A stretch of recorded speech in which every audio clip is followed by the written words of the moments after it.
Hey everybody, it's GoblinX and welcome back to another premiere draft of Innistrad Crimson Vow. So for our pick one pack one here, our rare is not particularly great. Investigator's Journal. I've only ran this card once before, and it was just kind of too slow of a draw engine for the deck I was running it in. I guess if we play a really slow, really controlling deck, maybe it would make the cut, but I'm not sure it's pick one pack one worthy. We do have some sweet uncommons though. Ballista Watcher's just a nice creature all by its lonesome. 4 mana for a 4/3 is a pretty decent rate. During the night it's a 5/5, and both halves of this card have a pretty good ability, being able to ping any target for 1 damage for 3 mana. On the front you have to tap it to do that, but on the back you don't have to tap it, so you can actually stack that ability up multiple times, so that card's pretty fun. There's also just Lunar Rejection, which is a really great deal. 4 mana to return any creature to its owner's hand and draw a card. Pretty great for any blue deck, and it's especially good if you happen to play against wolves and werewolves. I think these are the top 2 cards for me, both being quite good. Best commons being probably like Blood Crazed Socialite is a great aggressive card, and Reckless Impulse is just a solid draw spell in red. I'm going to go ahead and go blue today for the first pick, Lunar Rejection over that red card. I think they're pretty comparably good, they just do very different things, and Lunar Rejection just feels a little bit more of what I'm looking for today, just trying to get some interactive decks, hopefully, so that I'm all prepared for whatever we face against. That being said, not going to just like force blue if there's like no good blue cards in here. Like here it's just Cobbled Lancer, which is fine, but don't think it's really pack 2 worthy, or pick 2 worthy I should say. Although again, nothing super strong in here. Griftwing Cavalry, I haven't been a huge fan of the training cards. They're just a little hard to get active, but this one does kind of help itself get active by making it really easy to attack with this and another creature, because you're giving that other creature flying. But still haven't had much success with those kind of cards. I could just take a solid common here like Kindly Ancestor or Diregraph Scavenger. Heron of Hope as well. Just the life-gaining commons have been really annoying, really solid so far for me. I'm just going to go with the Diregraph Scavenger. This thing has been just an absolute pain in the butt. Just having a random Death Toucher in this format is nice, and the ability to exile a card from their graveyard is super good as well, and draining some life in the process. Just all those abilities stacked together to make that a pretty premium common for me. So now, again, I'm not super pumped by the blue cards here. We just have like Repository Scab I'd be kind of interested in. I have drafted a whole ton of Wretched Throngs and I have fun with them, but I don't feel they ever pan out incredibly well. Yeah, Distracting Geist is a pretty powerful common. Although it's definitely for strictly aggressive strategies, being a creature that really only functions while it's attacking, but it is very good at attacking, helping your other creatures get in. I could just see the Distracting Geist here, just staying open so far, taking the best card in each pack, kind of until we see a clear signal for a certain color or colors, which is still not really here yet. I mean, I do think Vile Spawn Spider's pretty solid. 2 mana for a 2/3 reach, already a good deal. It also mills yourself a lot, so if you have cards that care about what's in your graveyard, that's nice. And it does care, eventually letting you spit out a bunch of 1/1s for the number of creatures in graveyard. So I think I will take that here, but again, I'm not really committed to anything. Could be nice and flip-floppity here in pack 1. So I love Courier Bat in black, specifically in black-white, because you can get Traveling Ministers, and it's really easy to gain life every turn in that color pair. So that's cool. Scattered Thoughts is great for blue, and it goes really well with Lunar Rejection, just a bunch of instant speed blue card draw stuff there. If we need the interaction, we cast Lunar Rejection. If we don't, we just cast Scattered Thoughts. So I think I'm going to pick up the Scattered Thoughts here. Sorry about that. Pause for a second. Alright, pick 6 now. Well, I love me a Falconwrath Celebrants. It's probably the best red common in the set, or one of the best ones. Actually, that's not true. Red has some ridiculous removal at common, but the best creature that red has at common. This is just a massive game ender, a 4/4 menace for 5, and it gives you the blood tokens to keep you fueled for the rest of the game. At the point where you've hit 5 mana, you don't need any more lands, so you have a really easy use for those blood tokens, just filtering them away for more lands, and we're seeing super solid red stuff go late. Vampire's Vengeance here now. 3 mana to deal 2 to each non-vampire creature and create a blood token. I love this in literally any red deck, obviously at its best in either black-red vampires or blue-red spells. I found it to be quite solid as well. Belligerent Guest is a super great filler vampire for the deck. Blood tokens are pretty valuable, as I said before, letting you cycle your lands in the late game to keep drawing spells. So I'd love me a Belligerent Guest. We're definitely in red here with how late the Vampire's Vengeance and Celebrants went there. Just the best cards in those packs, so I'm going to take the Guest over the equally powerful Scattered Thoughts. Just take the card in the better color. And now we have Ballista Watcher wheeling all the way. Could play around with that. Could also just take Epicure because we're doing Vampires or Reckless Impulse for card draw. All three of these are super solid cards. I'm going to go with the Ballista Watcher, I guess, just for the higher rarity card there. Less opportunities to pick that up at a later time. And now here, I think I'll just take a Filler Wolf. Either of these is pretty filler, pretty medium. The Lightning Wolf is not as good as it looks because the ability is sorcery speed, so not super exciting. I guess I'll just take the 2-mana 2/2 Wolf, help make sure we get all the 2-drops we need. Well, really late Wretched Throng here, so I guess we could take it in case that opens up. Don't think we're going to want to run Blood Servitor or Lightning Wolf, and I will want to run some Wretched Throngs if I get a million. Ooh, super late Hookhand Mariner. This is a really solid green beater. Just a large creature for the mana cost can really beat your opponent down. I think we're unlikely enough to move into green that I'll just take the Sure Strike there. Sure Strike is definitely, I think, a fine red card, and we're definitely in red. I guess there's a possibility we end up in red-green, and we could make use of that 4-mana 4/4, but Sure Strike is more than good enough for what we're doing with all these vampires to make the cut, so we'll take the card we can definitely play versus the one we might play. That being said, had we taken that 4-mana 4/4, we'd be super happy to just slam Child of the Pack here. I think I'm still happy to do so. This card's just really good, even if you never flip it. 4 mana for a 2/5 that you can spend 4 mana to make more 2/2s is just a really good deal.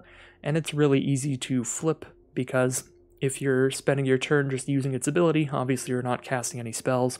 So you are flipping to Nighttime, making this a giant trampler that buffs those creatures you made. So this card is super sweet. Kind of do wish I just took the 4 mana 4/4.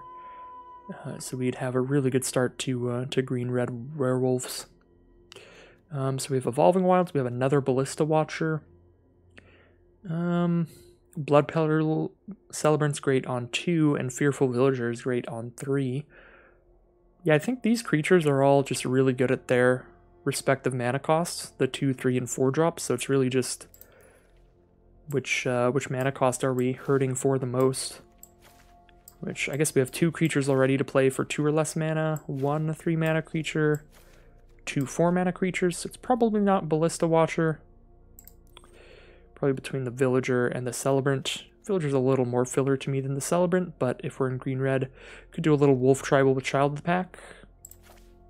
But I guess that buffs all of our creatures, not just werewolves. There's not a lot of, like, strict tribal in this set. I'll just go with the Blood Petal Celebrant. I think it's just a great 2-drop. Hard to block because it's first strike as long as it's attacking, and whenever it does die or becomes insignificant later on, you can just cash it in for a blood token to, again, filter away your draws. Alright, this is a really easy Flame Blessed Bolt, one of the best, probably the best red common. Maybe a Braid's a little bit better, but this is really, really good. 1 mana for 2 damage to a target creature, planeswalker, and exile it. If it dies, super, super good. Weaver of Blossoms is super solid as well, especially for green-red werewolves, but we're not going to take it over Flame Blessed Bolt. Just excellent removal. Alright. I do like Flourishing Hunter at the top end of the curve in the green decks. A 6-mana 6/6 that gains a lot of life. These kind of cards have been really good in most of the recent draft formats, but this feels especially good here. Really good way to stabilize and just have a massive threat on the board. There's not a ton of great removal at common, so just a big old 6/6 can close out a game for sure. So I like the Flourishing Hunter here. Fearful Villager, another solid pickup, or the Sharpshooter even has played pretty well. Probably the best training card, but we'll go with Flourishing Hunter there, and I'll definitely go with Falcon Wrath Celebrants here again. Super love the card. Just does a lot of stuff really well. Well, we got to take the excellent removal over the really cool Tribal Wolf card here, just because you really need to have access to as much removal as possible in this format, and Rending Flame is very, very good. 5 damage for only 3 mana at instant speed, so we'll go with that. Lacerate Flesh is definitely a much worse rate than Rending Flame. It's 2 more mana, sorcery speed, and 1 less damage. So I think this is enough worse than the good removal spells in red that we can take like Infestation Expert over it. I do like this card a lot. At 5 mana, the bare minimum you're getting is 4 power and 5 toughness, split amongst 2 creatures, a 3/4 and a 1/1. And at best, during the night, this card is absolutely absurd. Because then it's a 4/5 and 2 1/1s for 5 mana, so really good in a werewolf deck where you might play like a 3-drop that can flip between day and night and just have it be nighttime by the time you cast this. So definitely taking a Braid here. This card's just super, super good. Sure, there's another Ballista Watcher, but we opened a Ballista Watcher and they're getting passed everywhere, so we can probably just take that, pick 9 here. Oop. Nope, I was wrong, but we do get a Hookhand Mariner, which is super fine. 4 mana, 4/4 turns into a 6/4 at night. Either way, we're definitely missing more on the good cheap removal than we are the good creatures. We have a ton of great creatures in this deck, I feel. And now we can pick up one of those Fearful Villagers.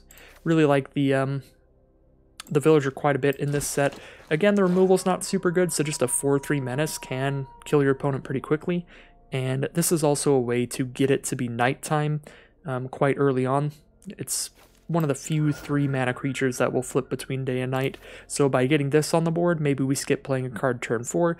That makes it more possible we can play a Nightbound Infested Werewolf on turn 5, which is always fantastic when you can do so. Final pack now. Spore Crawler, pretty great green creature, immediately replaces itself. Belligerent Guest is great with our Vampire's Vengeance. Oh, Oakshade Stalker's awesome. Right? 3 mana for a 3/3, that's a 6/3 during the night. The front half of that card's already fine, and it's another way to flip it to nighttime early in the game. You can even do it at instant speed. Yeah, no, this actually just seems awesome for our deck. So I think we're taking this. There's obviously the giant mythic rare ridiculous slug, but not at the point in this format where I'm going to completely change my deck plan for the bomb rare.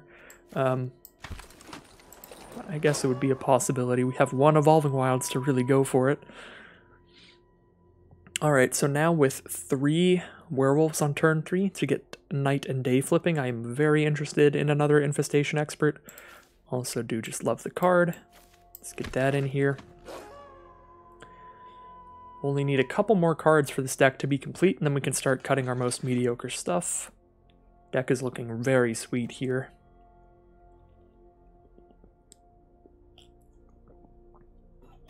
So I'm going to check my creature count here to see if I want Weaver Blossoms or Reckless Impulse. I probably just want Weaver Blossoms because of the mana ramp with 4 5 mana cards that are all very good and a 6 mana card. I could really see the use of the mana ramp. And we have 15 creatures. We don't have like the full 17 average yet. If we had like 18 or 19 creatures, I'd probably just slam Impulse to keep our deck nice and versatile. Between the creature count and non-creature count, make sure we've got a variety in our spells, but we're not even at 17 or 18 creatures yet, so we can just take another solid creature there over the draw spell, I think.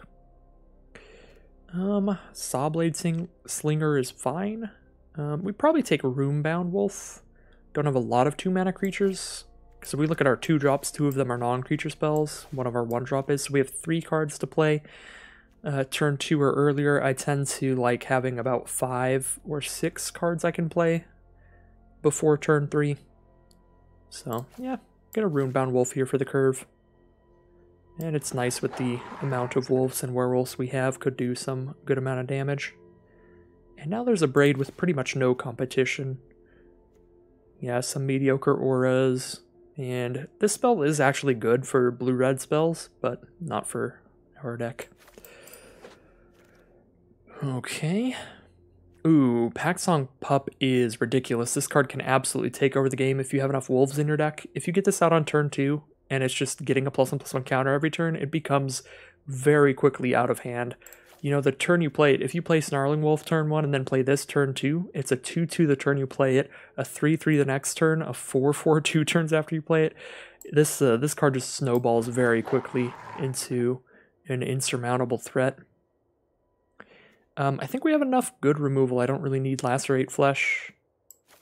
right? We have Flame Blast Bolt, Double Abrade, Rending Flame. Even a Sure Strike kind of works.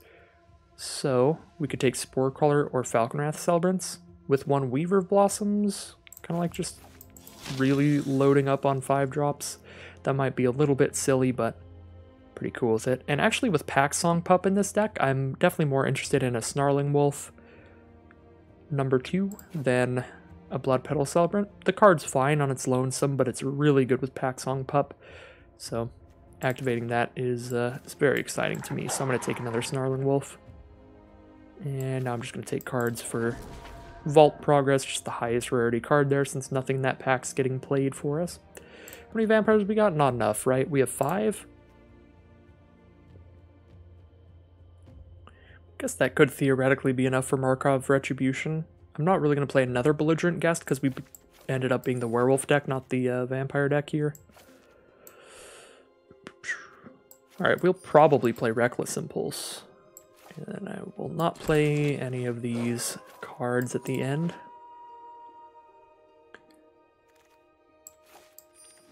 Alright, we get to do some deck building here. We've got more than enough cards for a complete deck. So get to cut out our most mediocre cards and really solidify this deck as a super sweet looking werewolf strategy. So, bunch of great instant speed stuff makes me like Sure Strike less. Markov Retribution is very flimsy here. We need to have a vampire and we only have 5 in the deck, and we might cut another one, cut a Belligerent Guest here. Yeah, I feel like we cut Retribution, maybe not Sure Strike yet. 2, 4, 5, 6. Do love all of our other non-creature spells though. Like these are all excellent non-creature spells. Sure Strike is just pretty good. Cut 4 creatures here. Celebrant is starting to make a little bit less sense because we do have quite a bit of Wolf Tribal now. Not really a lot of Wolf Tribal, but a lot of Wolves and Werewolves to make the few cards that we have that are actually Wolf Tribal a lot better. Like Hungry Ridge Wolf will very often be a 2-mana 3/2 trample. Pack Song Pup will very often be getting +1/+1 counters. And Runebound Wolf will do quite a bit of damage late in the game. So I am interested in that. I guess we could cut 1 Celebrants as well for that reason, because we also just have a lot of 5-mana cards. We've got 5 of them if we keep all 3 Celebrants in. So I guess we could cut 1 Celebrants, 1 Celebrant. Wait, is that what I think? Alright, they are all Celebrants. This is a singular Celebrant. This is multiple Celebrants. That's why this one's a 4/4 and these are just a 2/1. Kind of a confusing naming convention there. Alright, so yeah, cut 2 more cards. Belligerent Guest.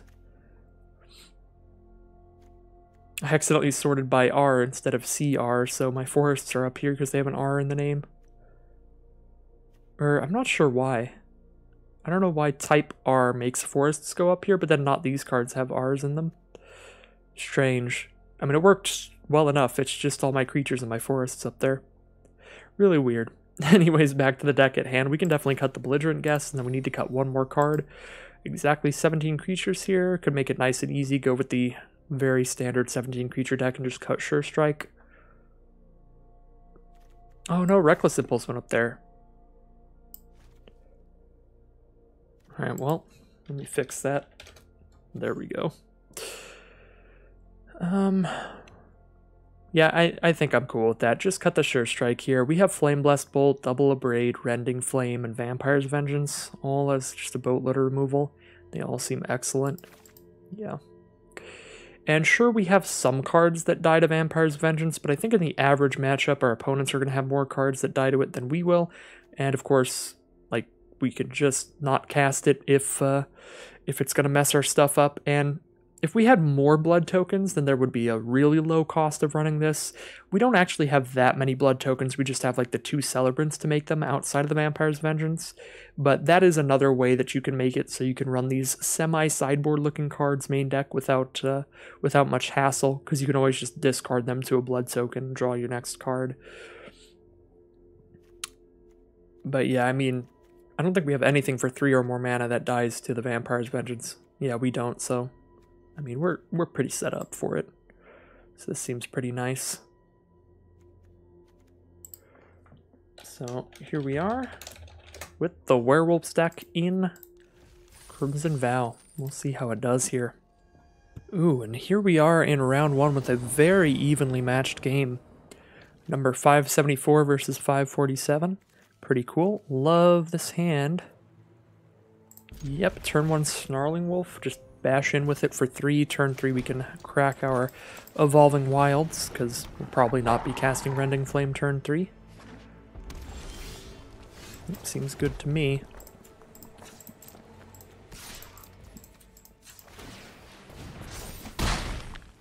Opponent is down to 17 here. They are on red and white. There's a Drogskull Infantry from our opponent. Get that right out of the way. Or we could just cast Weaver Blossoms, go for a Infestation Expert next turn. Actually does seem pretty sweet. We could threaten the attack with the Wolf. They might just take the block though, in which case we'd have to kind of skip our turn here, not cast the Weaver. I guess that's not the end of the world. Like, we kill the infantry and then we just crack an Evolving Wilds if they block. So yeah, we'll just bluff the attack here. We'd prefer if they don't block, but if they do, it's not the end of the world. Alright, so here's the Weaver of Blossoms. For the potential Infestation Expert next turn, I would either have to play an untapped land or have them cast nothing and have it flip to night here. We'd prefer if they're stuck on mana they can't cast anything, that'd be awesome. Well, there is the Abrade to get rid of our mana dork, so that shuts off the Infestation Expert here. I like Hungry Ridgewolf here. We're not going to spend removal on this 2/2, especially since it comes back from the grave, so we'll just play a Ridgewolf and crack our Evolving Wilds. Get in for damage first, I suppose.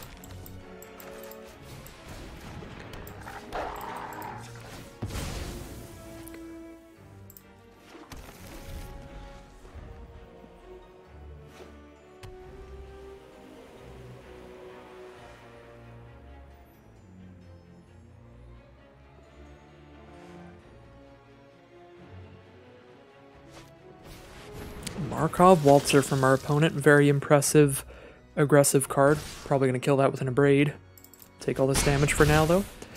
And buffs 2 of their creatures every combat. Oh yeah, we got double Abrade and a Flame here. We can Abrade and then buff the Wolf, get in for max damage. Super fine by me. I actually played that wrong. Yeah, that was a misplay. I should have waited until their upkeep and then abraded. That way we flip to night, because, like, sure, we don't have any werewolves on the board right now, but it is important to remember, which is something that I forgot here, that it does still matter even if you have just werewolves in hand, because if we cast this during the night, it's just immediately the backside of the card. It's not like how they used to work in the first Innistrad set, so yeah, I should have just done that end step. Luckily they just passed turn anyway, so I still have it's still nighttime here. So they're at 9 life. Do we just Abrade to get aggro here? Hit for 6? I mean, that does not seem bad to me. See what happens. See what they're holding up at instant speed here. Might be their own Abrades. Kill our Ridgewolf. Adamant Will. Well, we get this out of the way pre-combat, so now we know about it and don't lose a creature to it. Seems fine by me. I'm not going to cast another Snarling Wolf. That way it's still nighttime for Infestation Expert.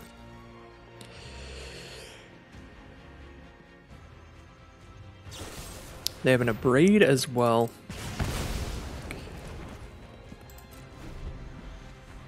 Well, since they cast that all during our turn, even though they double spelled, it does not flip, which is actually a misconception I had about the day-night cycle when I was first playing with the new day-bound, night-bound stuff. They're just going for an all-attack here?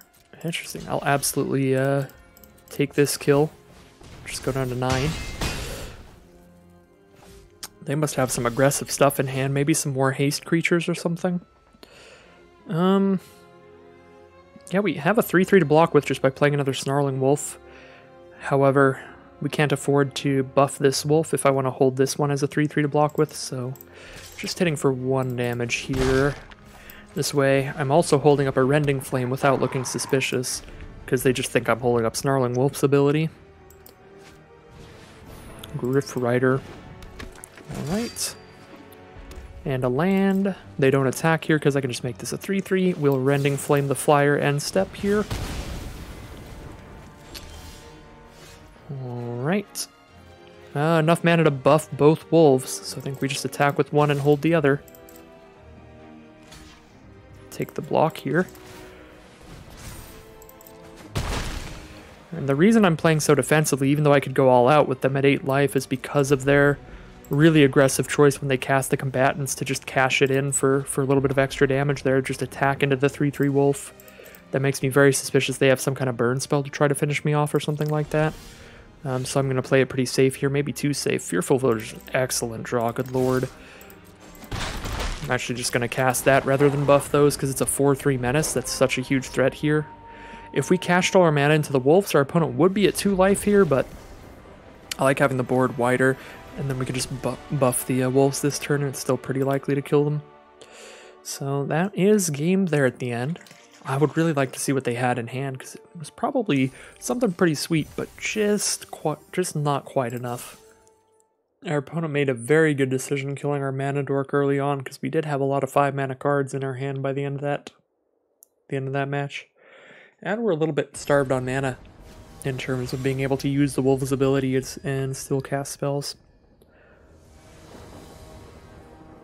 So, pretty well played by our opponent overall.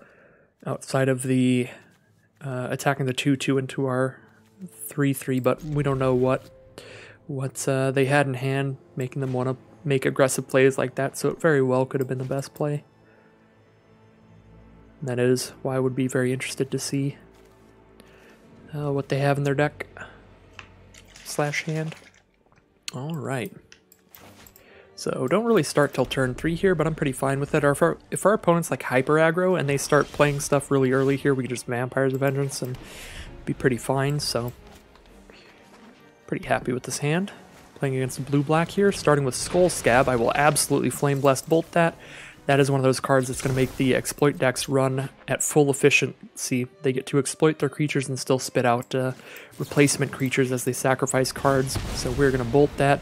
And the fact that Bolt exiles is really awesome here because black does have some ways to get stuff back from the graveyard, cards like the Blood Fountain, and super happy to go with the 3/3 that turns into a 6/3 here.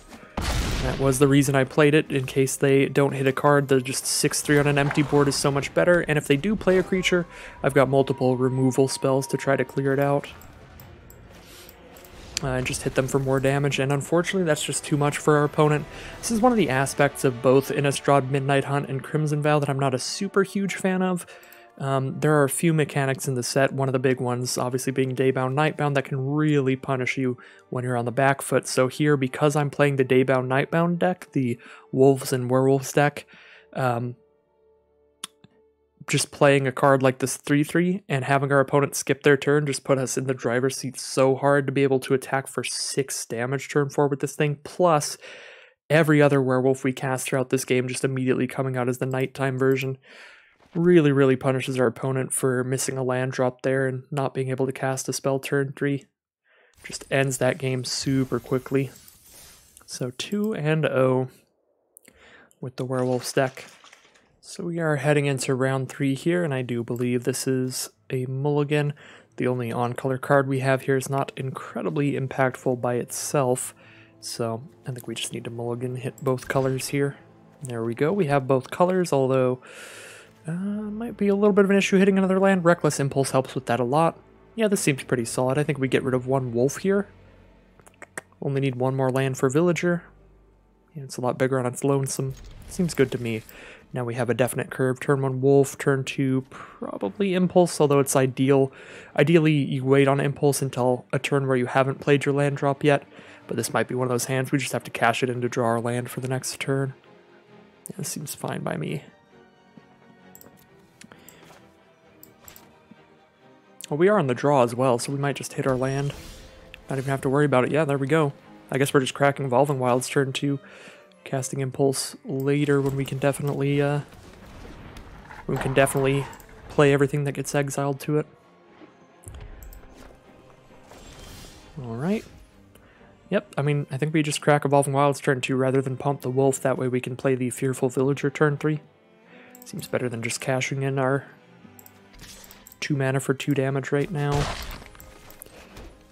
I don't remember if we have more double green or double red cards in the deck. We have one double green card, the Flourishing Hunter, one double red card, the Ballista Watcher. But Ballista Watcher is only 4 mana, Flourishing Hunter is 6 mana, so we'll crack this for a red. And that also helps with the cards currently in hand. We might be able to cast Impulse plus Abrade in the same turn earlier for that reason. So it's something I highly recommend for just instances like that, like trying to pick out what mana you need for Evolving Wilds. Would be just untap.gg, just any deck tracker. It basically has your deck list right beside you, so you can just look at it and see, alright, where's my double red or double green? Which do I need more? That kind of thing.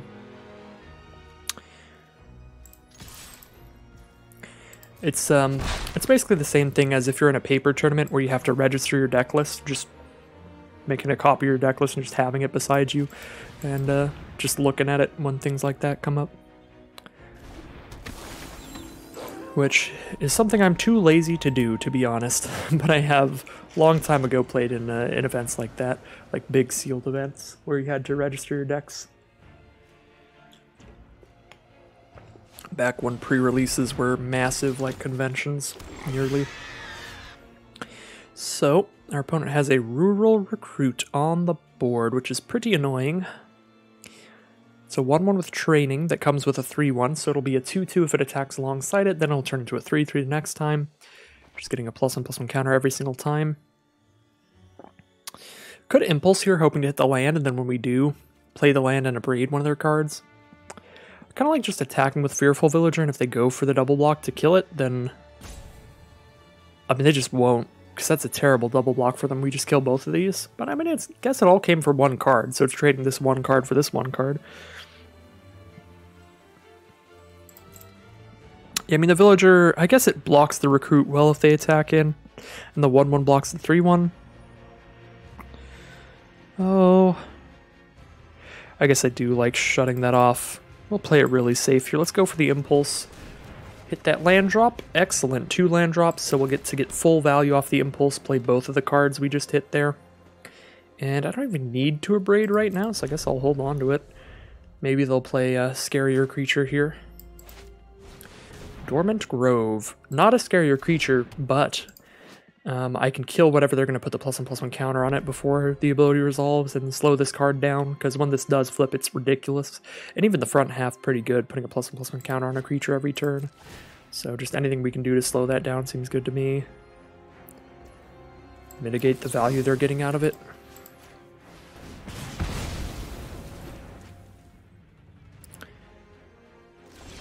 Alright, cool. And Flame Blessed Bolt. Now we have a 1 mana way to kill the Rural Recruit when they try to put a counter on that, which means we get to cast Child of the Pack and hold that up.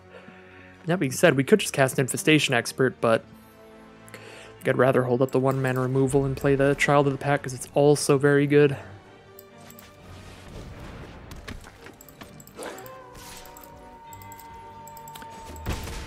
And here I go again, not sequencing perfectly. We could have probably gotten 1 more point of damage in there. So, if we just attack both before I cast anything, they probably don't block, although that is somewhere I think we do get punished a little if they do. I mean, I guess not really, because then we kill their 1/1 without losing a creature, so like, sure, I'm not committing as much stuff to the board, but I clear everything they have. So I'm going to guess that that was just a sadness concession there from our opponent. They cast a Cartographer's Survey to look at the top 7 cards of their library, put 2 lands from among them onto the battlefield tapped. I'm going to assume our opponent got really unlucky there and just hit no lands, which is a horrible feeling, and a really bad deal for our opponent, because then they only have 2 mana up, so they're not really casting anything this turn. They're stuck with just this 1/1. All this stuff is just going off and beating their face. So, the opponent was not in a great position there, and getting the failed hit on the Cartographer's Survey was probably just salt in the wound at that point. But that will lead us to 3-0 over here, so whatever happens here, another average run from Gauntlet X, as you can expect. So yeah, I'm pretty happy here. Pretty nice werewolf deck. No... I think we don't have any rares in here. No like big bombs or anything, just a pretty consistent strategy. A lot of great red removal. We don't have any unconditional removal. That's just something that our color pair lacks. We have a bunch of damage-based removal. So if our opponent plays anything like a giant Hullbreaker Horror, that big 7/8 Kraken, we kind of just lose on the spot to that kind of card. So that would be the stuff I'm the most worried about. But in just your general mid-range matchups against some moderately sized creatures, I think we've got a nice, consistent, just solid deck here. And it's certainly panning out so far, but a lot of that has been some very unlucky opponents, as you saw from our opponent casting that Cartographer's Survey and just missing. So here we are in game 4 now. Opponent is on the play, so we have 3 draw steps to hit a land. We have 15 lands left in our 33 card deck, so that's like only slightly less than 50%, because 50% would be 15 out of 30. There's only 33 cards left, because we've drawn 7 out of the 40. So yeah, slightly less than a 50% land of hitting a, or 50% chance of hitting a land every draw step, and we only need 1 land to be able to cast Villager, Stalker, and Rending Flame and really have the start of the game all set up. And only 1 land after that to cast all but 1 card in hand. I'm definitely keeping this, I think. Like, I don't love keeping hands where nothing is immediately castable. Like, I don't love it when I have 2 lands in hand and no 2-drop in the opener. But, I mean, when you do the math on that, because we're on the draw, like, I feel like the odds of it going wrong are really low. And we even drew a 2-drop, which is super helpful. Alright, so we've lost 2 coin flips, although instead of hitting a land, we hit a 2-drop, so that one was pretty fine. The second one was definitely a big lost coin flip, hitting a 5-mana card instead of the land there, so we'll see if we lose the 3rd coin flip in the row and not hit the land turn 3 here. If we don't, we are mega punished. So our opponent is off to a decent start. Alright, nice. So we hit the land here. So now, what do we want to do? I could just kill Desperate Farmer, but I really like getting the Pack Song Pup active as quickly as possible. Kind of want to just play the Stalker again. Although Fearful Villager might be better, because against white and black, if they have removal, would I rather they kill the Villager or the Stalker? I don't know, these are pretty comparably powerful. The Ambusher, of course, is just a massive amount of damage, but Villager with the Menace can chip in pretty easily. Don't think it matters too much. Both accomplish the same goal. They're both big enough to block either of their creatures and trade. If they buff the farmer with the Minister, it'll be a 3/2 that'll trade with either the 3/3 or the 2/3. I guess the Stalker, theoretically, if they're Desperate Farmer flips, the Stalker is big enough to trade with the 4/3 side of it too, so maybe that would be better. But Pack Song Pup's going to be a 3/3 at the end of this turn, so even the pup will trade there.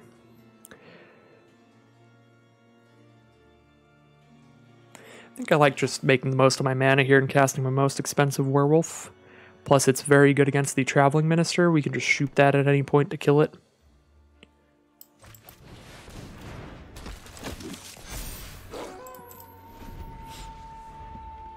Shield Basher's an issue. This thing can get indestructible every time it attacks, so that may be where the Rending Flame is going to be headed. But if we kill that, then the Harvester is active, the Depraved Harvester, the 4/3 lifelinker, and then we're worried about that card. But that, it's pretty easy to just block and trade with in a Werewolf deck with a bunch of big creatures. So, really just need to deal with the cards that we can't get rid of in combat. Angelic Quartermaster, that is huge threat here.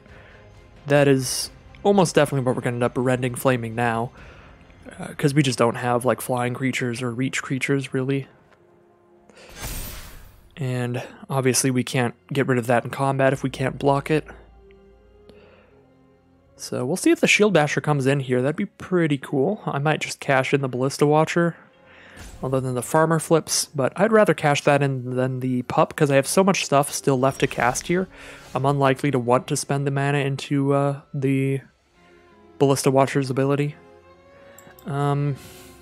So if I just pass the turn here, Ballista Watcher turns into a 5/5, This turns into a 4-3. This is a 4-4. And then we just hold up Rending Flame or Ballista Wielder mana. Actually does not seem bad at all. And then these two will be massive whenever we cast them. I kind of just like flipping stuff. Maybe trying to kill Quartermaster in their upkeep. Probably not. Probably just saving Rending Flame for their end step. Yeah, because then if we kill this before they attack, then they can attack with like a big lifelinker instead. Although we'll have a 5/5 to block. I don't know. Probably Rending Flame in the end step here, but we'll see.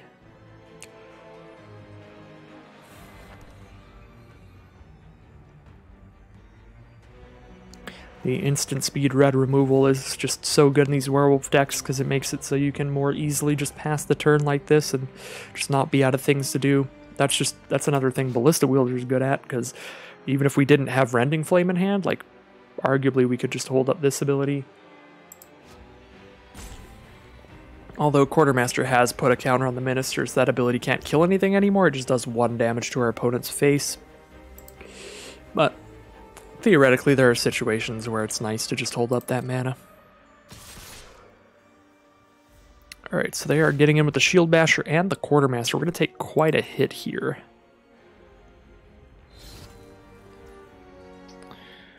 I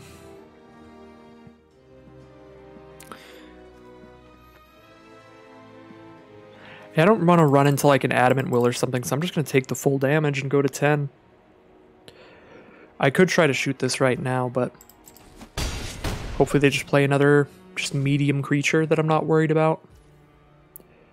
Well, they're just going to pass turn, so if they have it, they have it. Adamant Will, 2 mana, give it indestructible till end of turn. Let's find out. They very well could.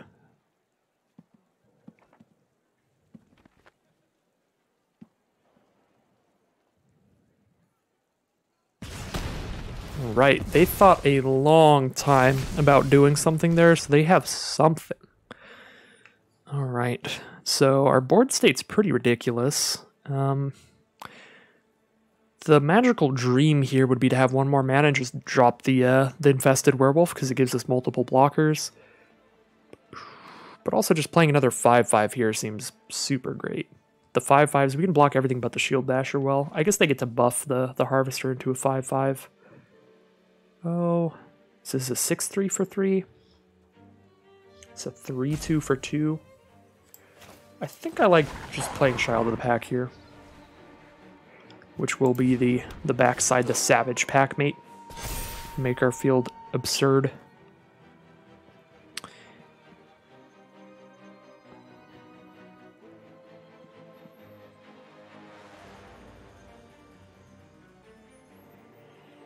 Do we attack here, and how do we attack? Do we just send in Fearsome Werewolf? The only way to block is a double block. I'm at 10 life here. I am really worried about my life total, but when Pup dies, we gain life at least, so there's that. Maybe our opponent has a Bleed Dry here for the 4 mana that they're holding up. Give something -13, -13 till end of turn.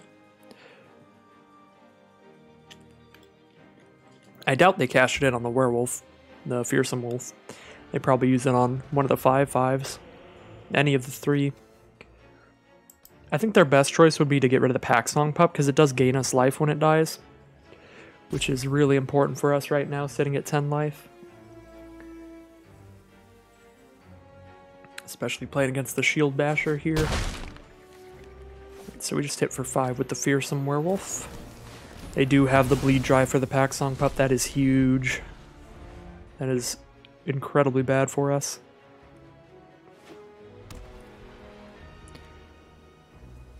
If we hit 1 more mana, Infestation Expert solves all of our Shield Basher problems, because we get 2 2/2s, I'm sorry, 2 1/1s every turn. I guess technically 2 2/1s with Packmate's ability.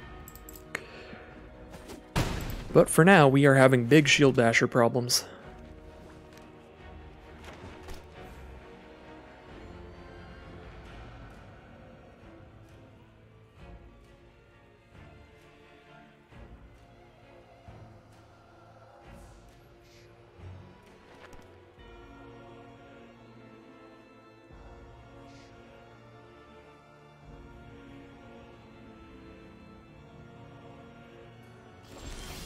Alright, pass turn. We hit the land. Give me that infested werewolf here. I guess we'll do it post-combat and attack with the menace creature again. And then we probably even have lethal next turn. Because of Ballista Wielder's ability to, for 3 mana, shoot something and make it so it can't block either. Alright, this is what I've been hoping for. The infested werewolf. 4, 5, and 2 1/1s. Those will be 2 1s as long as the Savage Packmate is on the board. But it doesn't really matter how big they are. They're chump blockers for the Shield Basher. That's what matters.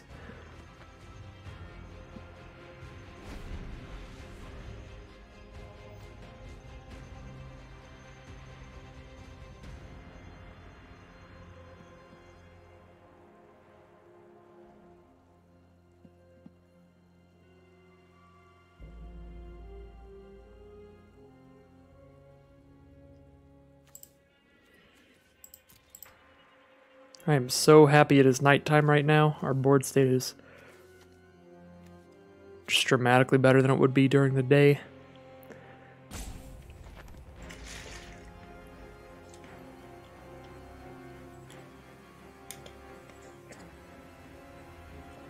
That would be one of our opponent's best ways to get out of this, just double spell here.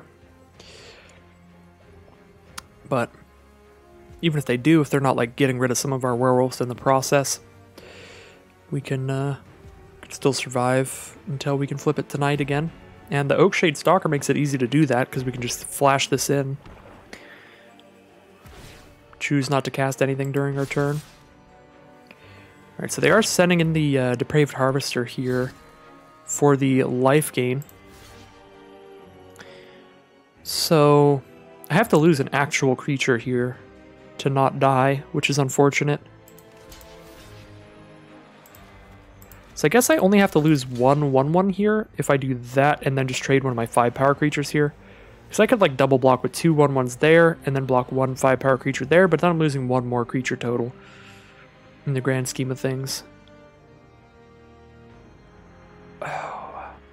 I think Werewolf plus Packmate is such a sick combo. I'm gonna get rid of Ballista Wielder. Although Ballista Wielder does make it likely I can just immediately find lethal no matter what creature they play. As long as they don't double up on them.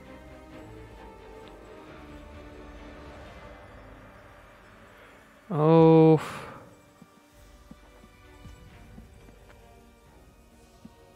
Yeah, I guess Wielder's probably better to keep around because of its ability to shut off blockers regardless of their size.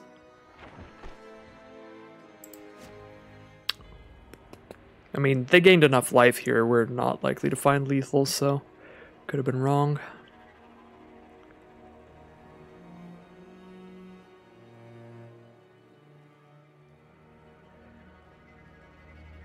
So they have 2 cards in hand here. Let's see if they are 2 cheap enough spells to cast here to double spell us. Parasitic Grasp. That's cheap enough, but no follow-up. It will still be nighttime, which is wonderful. Get 2 1/1s here, cast some more blockers. If I cast Stalker and Ridgewolf, though, it'll flip. And I don't want it to flip, so I think I just want to cast 1 card, so I might as well just cast Celebrants if I'm casting just one thing.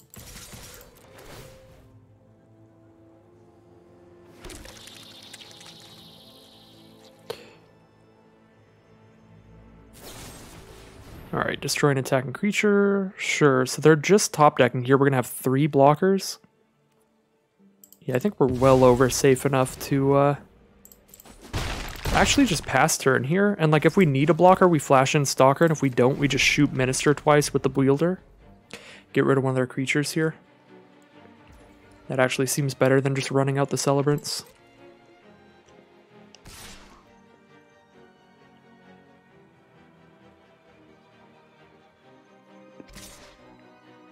Sending in the Traveling Minister.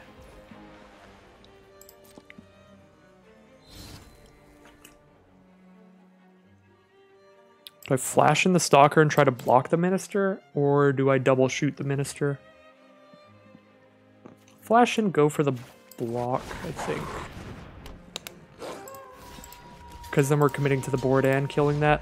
Yeah, they're just scooping them up now. Like, unless they just immediately drew Adamant Will as their top deck for turn, I think that works super well. And that does lead us into 4-0 with the werewolf deck. Doing some absurd things during the night. Infested Werewolf, the Child of the Pack, all of that kind of stuff. Ballista Watcher. Just being pretty ridiculous cards on rate during the nighttime. So here we are in round 5. A little bit of a risky hand here, but we have both colors and multiple 2-drops in hand. A Ridgewolf to put on the board and an Abrade to have a little bit of interaction against our opponent. Our opponent is on the play, and if they get too aggressive, we have a Vampire's Vengeance, as long as they're not the Vampire's deck. So I like this hand. I'm just going to keep it. Just need one land drop to cast the vast majority of it, and once we cast Vampire's Vengeance, we get a blood token to discard one of our expensive cards and draw another card, so we can absolutely sacrifice or cycle one of these Celebrants to draw a real card.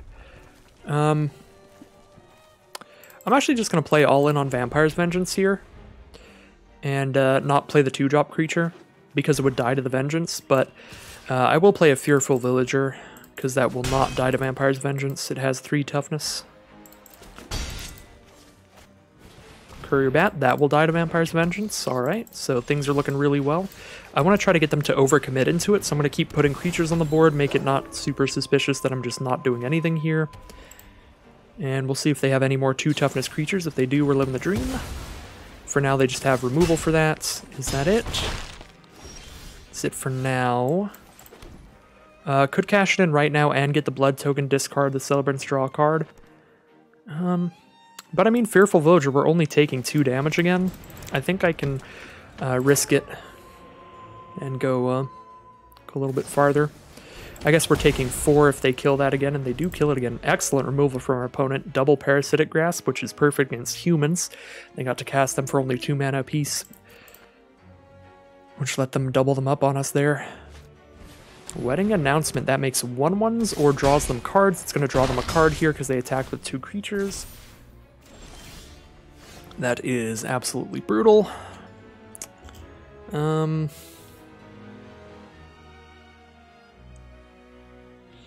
guess we're blowing up the board, drawing a card here.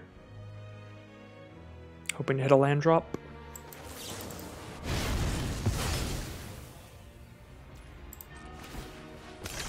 Discarding Celebrants because Expert's going to be really good here. Get multiple blockers off of it.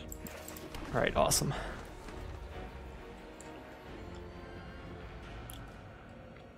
So no matter what here, our opponent at least gets a 1/1. And they get a Nebelgast Beguiler as well. A 2/5 that can tap creatures down. So what do we want to do here against that 2/5? We're not really going to kill it with anything. They're going to want to attack with 2 creatures to draw a card, so we want to play something big enough to kill the 1/1 pretty easily. Which I guess any of our cards are. I kind of like just running out Infestation Expert here. Holding onto the land to discard it to the blood tokens of the Celebrants at a later time. But I like that this comes with 1/1s to chump with. Just 1/1/1 since it's daytime, but good enough for now. Guess they can give the Beguiler double strike, and then we chump block the Beguiler with the 1/1 and block the 1/1 with a 3/4. Ooh, Fell Stinger, sack the 1/1, draw 2 cards. Seems good. Opponent's deck is going off here.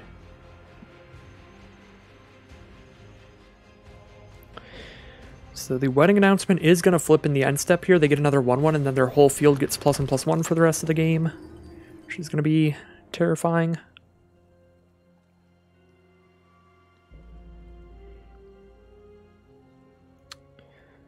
So we have 4 toughness. Yeah, no, there's no way we can attack in once their field gets +1/+1, even if we kill their Death Toucher. Yeah. As much as I want to attack in, even a Braid is not going to make it safe enough to do so, so we're just not going to get another 1/1 right now. We can play the Hookhand Mariner and hold up in a Braid, and then we just save the Celebrant's blood tokens for more land drops past this point. think that's our best bet here, because this board state is getting really nerve-wracking from our opponent, and I really want to hold up a Braid for when they cast their Double Strike aura from their graveyard. So if they cast it on anything other than Beguiler, we can get rid of it, but Beguiler's ability is really coming in hard here. Tap everything but our 1/1. Yeah, this is super rough.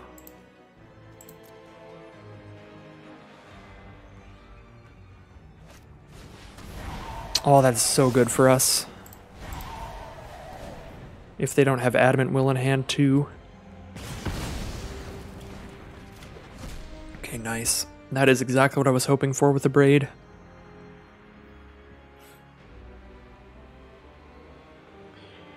Gives us a tiny bit of breathing room if they put that on the Beguiler. Or just like cast more creatures here. Then we'd be super scared. They might have more creatures in hand still, so still pretty terrified overall. Buff the 3/2, pass the turn, alright. I'll take it. I like Pack Song Pup. I love that that thing gains life when it dies. And it's like we're discarding anything to Celebrants right now. So we could even just double spell with the wolves and have a bunch of blockers that way. Which does seem very good to me. Seems like the biggest thing that we need to be doing right now is getting as many blockers as possible. I forgot Pack Song Pup's abilities in the combat step, not the end step, so I misplayed there pretty hard. Pack Song Pup should be a 2/2 right now.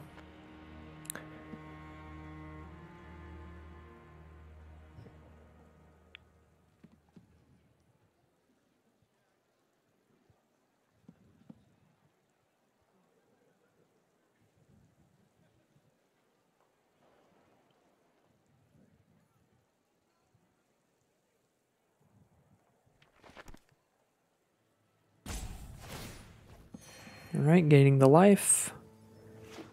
And playing a land, pass it a turn.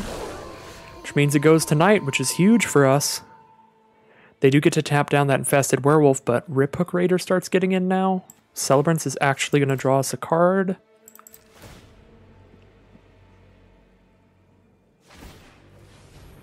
We're going to start hitting for 6 a turn. I mean, that is not insignificant here.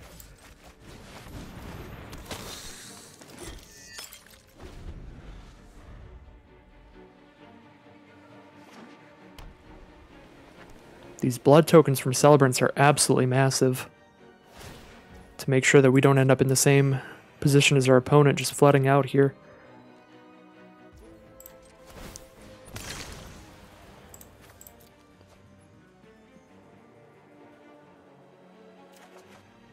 Oh my god, Flourishing Hunter's so good here. Gain a bunch of life when we play that.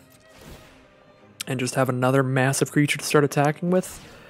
We are drawing like a champion, in part thanks to the blood tokens from the Celebrants. Absolutely massive here. Such a good card. This looks like the full stabilization here. Yeah, opponent hits nothing but lands here. Really lucky to have them hit just complete nonsense at this point. I do have to admit, but Celebrants put in a lot of work for us too, making sure we're still getting gas.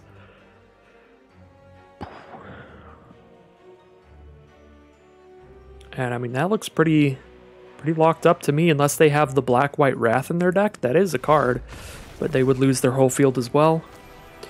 We still have the 1 blood to cash in, but looks like that is the concession from our opponent.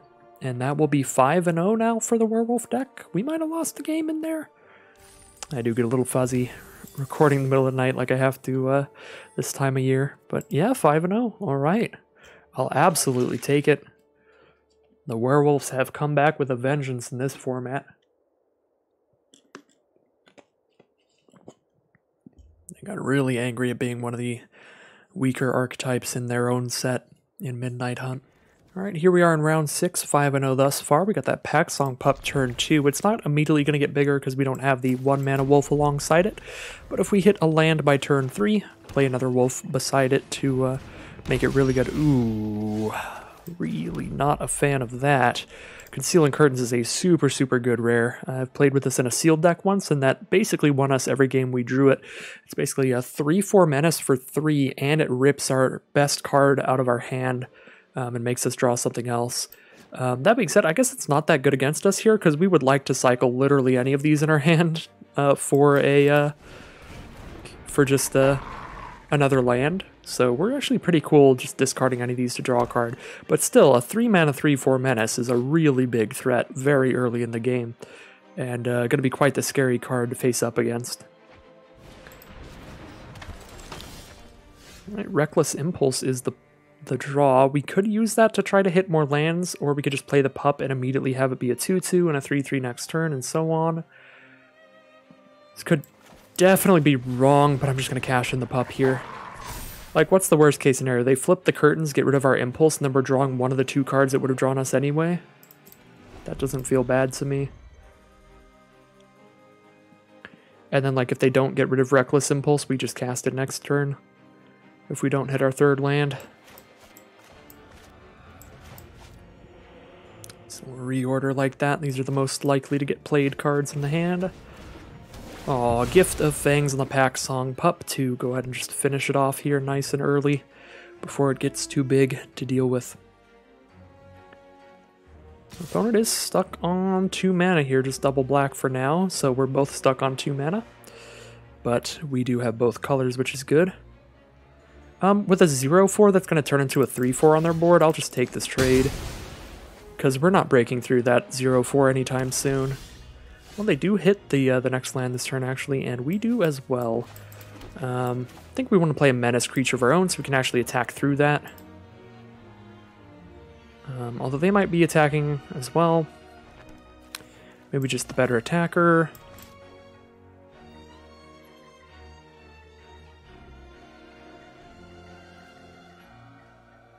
Sure, we'll go with the Stalker here. Because, like, if they spend their turn flipping the curtains, then, like, we're trading 3 damage for 3 damage. Either they hold it to block, and then these bounce off each other. Well, they don't bounce off each other, but this doesn't attack, that doesn't attack. Or they send it in and hit us for 3, and then we send ours in and hit them for 3. It's like, it's, I don't know. Seems like a super fair trade deal to me. And a Desperate Farmer from our opponent. So when another one of those creatures dies, they get to flip that.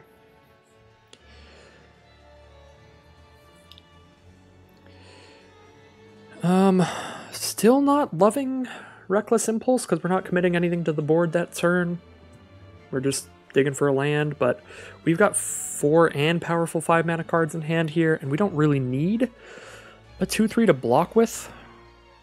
Yeah, we'll cash in the Impulse here. Rending Flame is a pretty awkward card to hit, because now our opponent knows we have it. But still a good card to hit. I guess we'll kill the Concealing Curtains, probably. That will flip the Farmer, but it's a 4/3, which trades into our 3/3, so can still deal with that with our creatures on board. So they're going to go ahead and cash in the Curtains, flip it here, see what they want to hit. I'm super happy if they make us discard anything. Honestly, I'd be the most sad if they choose not to make us discard, which I have done that before with the Revealing Eye. Sometimes it's the best play to just be like, alright, keep it.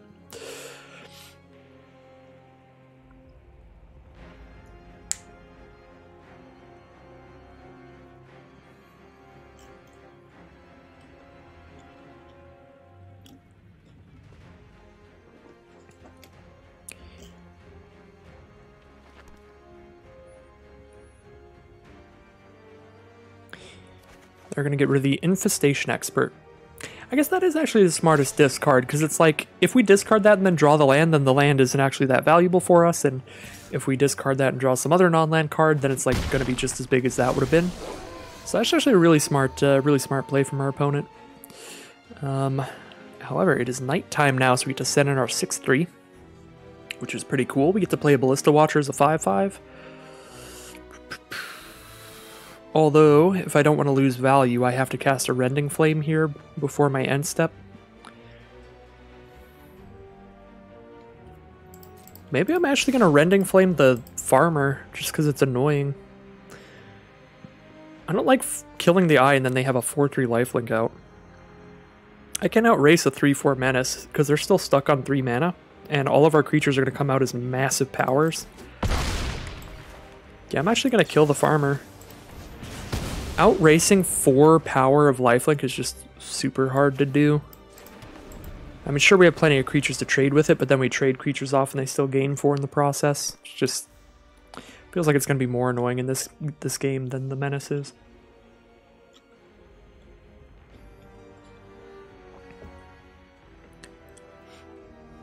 They're going to trade the Revealing Eye off into the 6-3 here.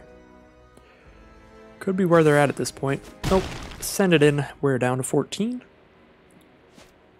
They do have a Gluttonous Guest, a 1-4. They get a Blood Token. The Blood Token is actually very good for them here.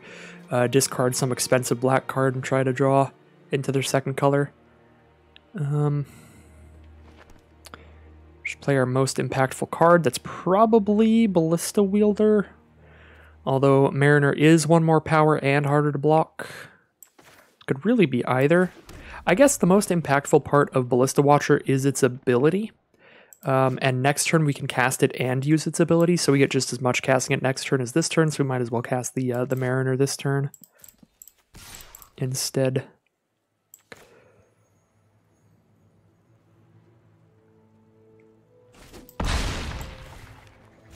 So our opponent is down to 8 now, facing 2 6-power creatures, and we'll have a creature with the ability to shut off their blockers. We can only shut off 1 blocker next turn, but still quite a threatening board state here from us.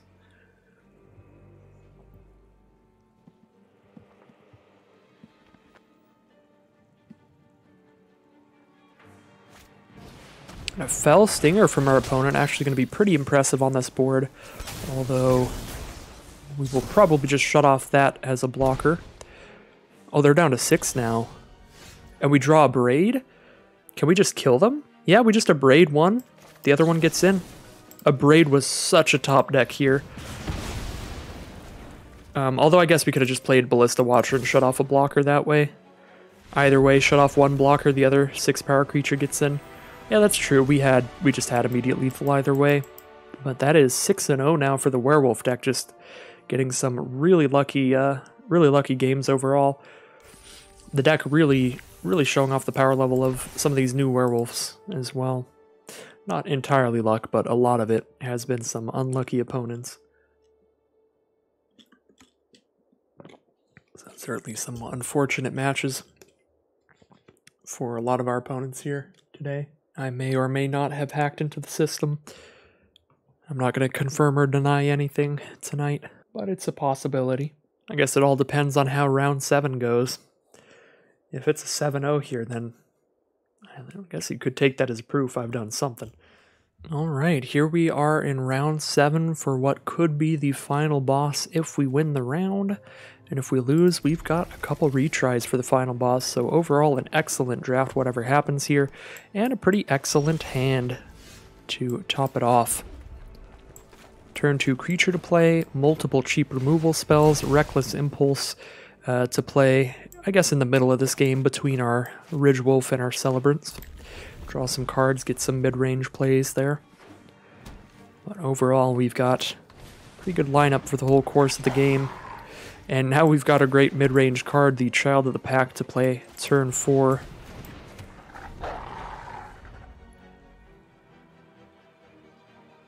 So Hungry Ridgewolf versus Hungry Ridgewolf, the red-green mirror match here. See what our opponent plays turn 3. I think we'll just trade Wolves because we have such great late-game plays coming. Yeah, we'll just trade Wolves here, I think. Play it for the long game because we've got a great 4 and 5 drop. Yeah, and our opponent is the aggro here. They're on the play and running out these cheap creatures. We're going to do everything we can to survive their initial onslaughts. Are we going to Abrade a wolf here or just play a Fearful Villager to block it? I think we just play a Fearful Villager. Next turn, if we hit a land, we get to double Abrade, or I guess just Child of the Pack, play a 2/5. Either of those seems great. So a white source and an Honored Heirloom from our opponent could be splashing in some kind of bomb in white or some removal. I guess we will find out. There is the Abrade after the Honored Heirloom. We take 3 down to 15. Our opponent's down to just 1 card in hand with only 2 creatures on the board. I'm feeling pretty good about the prospects of the game if it goes long here, so we should do what we can to survive. Is it to the point where we don't impulse here? We really need to hit land, so I think we have to cash in impulse, but if we impulse and just hit a forest, or if we impulse and don't hit a land, this is going to be pretty sad. Although we just go down to 12, so not the end of the world, but really fingers crossed for a mountain here. Alright, actually pretty lucky hit there. Once again, whitelisted a forest and a snarling wolf, so it may not be the red source, but at least 2 cards we get to immediately cast, get full value off the Reckless Impulse, and just trade off with the Epic here. Sure, the Wolf's a 3/3 whenever I buff it, but we're already at the card advantage hardcore here, so I don't need to get the full value out of all of my cards. I just need to stop what they're doing and survive it. So here I think I'm just going to Rending Flame the Expert, so they can't get any more creatures out of it. It just gets the 1 creature and then dies, and we just take 3 damage, go down to 10 here. Yeah, I want to just kill that, so it never spits out any more 1/1s.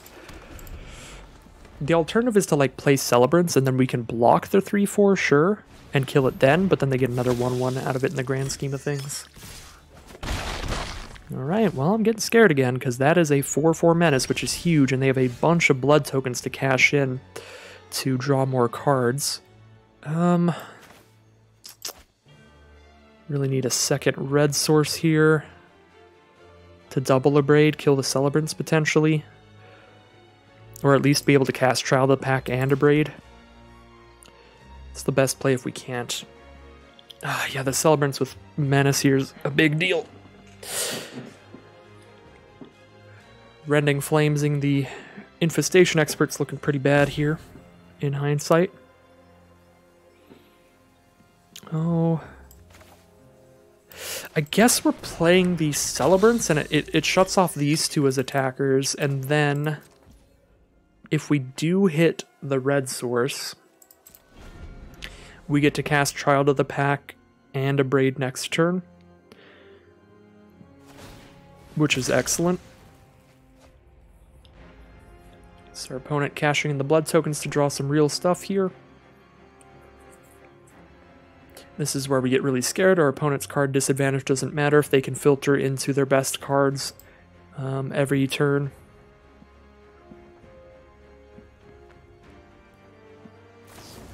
If they're just guaranteed to draw good stuff, which they are with the blood tokens, so we take 7 here down to 3. I think that's just it. We do hit the double red for Child of the Pack plus Abrade, but we die if we do that. If we double Abrade, we also die. Celebrants is off the board, but we take 3. Yeah, opponent is just too quick for us. That's going to be our first loss.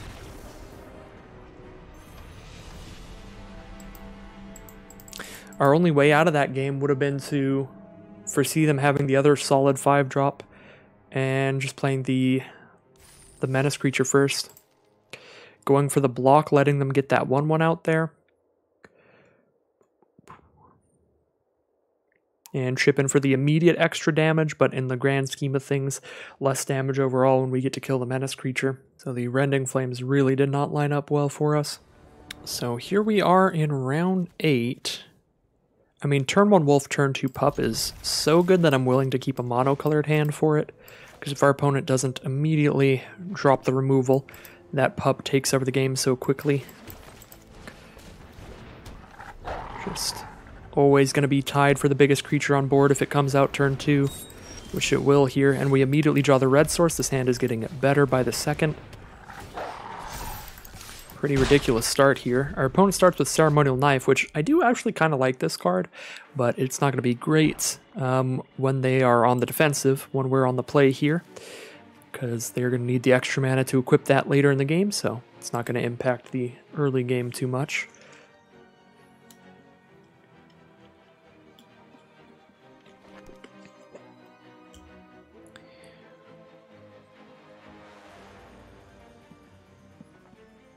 Turn 2 from our opponent, they're on black and white. Probably debating between playing a creature or killing the Pup. If they can kill the Pup, they definitely should. I guess they cannot kill the Pup. Maybe they're just lamenting their position here. We get to attack both, they can't make any good blocks. And then if they block, we pump, and if they don't block, we just cast the Fearful Villager. Get some more on this board. have a really great aggressive start this game.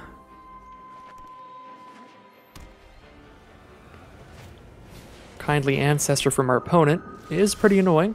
Good lifelinking blocker that gives lifelink to another card later. But we can just blow it up here so they don't gain any life right now. That seems worth it to me. Really keep the pressure on. Gain no life this turn, only able to block one creature, and we have the mana to just buff the wolf. Means we're hitting for a million. An actual million here. They're down to 6 life now. So they can slap lifelink onto something for 2 mana, but that's half their mana here, which means they don't get to spend as much committing more creatures on the board to block with. So yeah, Kindly Ancestor the play here. Reckless Impulse is the draw. They're at 6 life. If I Vampire's Vengeance to kill the trainee, I kill the wolf 2. Ancestor blocks there. They gain 2 and just take 2. Yeah, we definitely don't have lethal this turn, even with Vengeance. Without Vengeance, I think we attack it a little better, so we probably just don't. Probably just cast Mariner, to be honest.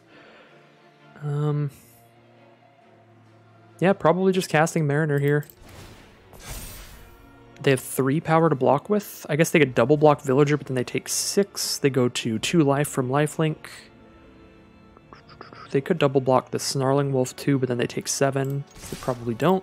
I feel like they let Snarling Wolf through, block the other stuff. Ooh.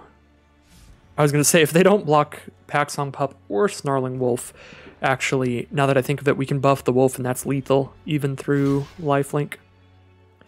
So they're going to double block the Snarling Wolf. We can actually cash in the Vampire's Vengeance now then, because we can do 1 to Ancestor, and then Vampire's Vengeance will finish everything off except our Pup and Villager, and we get a Blood Token. Just discard Impulse to the Blood Token.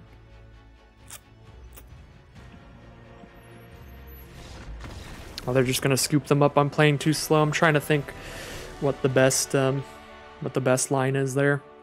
I like to play kind of methodically like that, where I want to try to do my best to do the best plays and stuff, but it does feel bad when your opponent is slow to make decisions when they're in a super winning position, but every little bit super matters here, especially up in the mythic ranks where it's really a huge drop in ranks every time you lose one game. Well, looks like that was too much for our opponent, so 7-1 with this pretty sweet draft deck here. Overall, pretty great draft. We really hopped into the most open color being red here, and had a really great time with that, with Flame Blessed Bolt, Double Abrade, Vampire's Vengeance, Rending Flame. That stuff was awesome. Reckless Impulse was super solid, and then just the core of the deck being a bunch of great little werewolves in the mid-range, Child of the Pack, Mariners and stuff. Biggest flaw that we had, being just a little bit slow, I think a little bit too much at 5 mana maybe. We got out-aggroed for that one loss, and we almost got out-aggroed in some other games. So that was probably one of the biggest issues for us. But, I mean, overall, sweet deck, great record, 7-1 here. Maximum prizes, I'll absolutely take it. But that is going to end the draft for the day. As always, if you enjoy limited content, if you like watching a lot of drafts and seals, you're in the right place. Just stick around. I do these videos as often as I can, which ends up being pretty often. So, yeah, that's pretty much it. Thank you all very much for watching. I'll see you again soon for some more Magic Arena.